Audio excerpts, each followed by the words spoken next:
Hi, my name is Bob Parker, and today I'd like to go over some of the steps required to do some advanced PLC programming. Today we're going to take you through the steps that will allow you to program a sequence of events to allow the bearing housing to be rejected.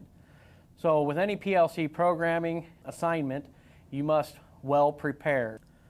One of the first things that you're going to need to have an idea of is your electrical schematics. The designer will have made the schematics for you with all the inputs and outputs on them, but it's going to be up to you to determine how those work. So here is our first page of our schematics, and this is mainly the power supply, which that doesn't really affect us too much for programming issues, except to know that the L1 and L2 connections here are being controlled by on-off buttons. So the next page is really important here. This is our input page. We can see that we've got 24-volt inputs that are being connected to this station. We've got I:20, which is our push button, and that again is indicated right here by the IEC symbol for a push button. And the next one here is our stop push button, and we know that that one is wired normally closed, so we'll have to take that into consideration when we write our program. Next one here is an auto manual switch, and we got a reset push button, and then all of the rest of these are indicators that are attached to the cylinders. It's a reed switch. Each cylinder inside has a magnet that when that magnet passes over it, it allows that sensor to be triggered.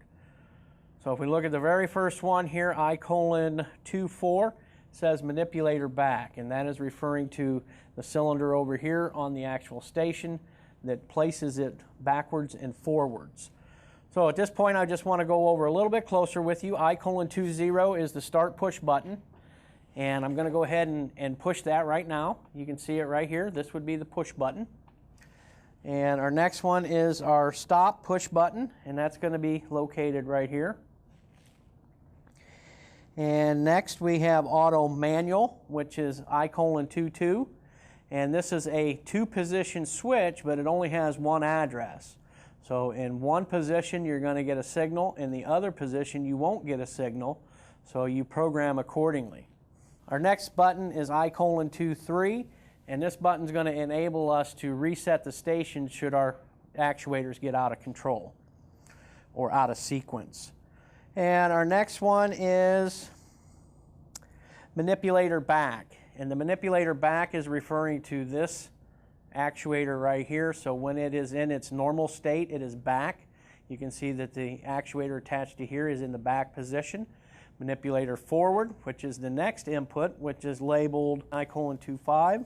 Manipulator back and manipulator forward, I:24 and I:25. So when this cylinder energizes, it's going to take this out here and back and forth. That's why they labeled them accordingly. Our next input is manipulator up and down, and that is I:26 and 7. I:26 is in the up position, I:27 is in the down position. And the next one we have is I:28, which is a vacuum sensor here. So when the body is actually attached here via vacuum, this sensor here is going to be triggered, letting it know that it has vacuum present. And the last 4 or 5 on here, we have verify forward. This is a verification cylinder, and it checks for bodies that either have the correct orientation or the incorrect orientation. So it will only fit in there one way. And that is verify forward, and that is I:29. And the sensor for that is right here on the side. Next one is I:210, which is the pusher forward. And right here is the signal for that. And our next one is the feeder forward and backward. This is the feeder forward cylinder. So if we looked at this input right here, when this cylinder is forward, this one would be on. And the next one is I:11, which is feeder backward. And we can see that this cylinder right here is already on, and it is illuminated because this cylinder is backward.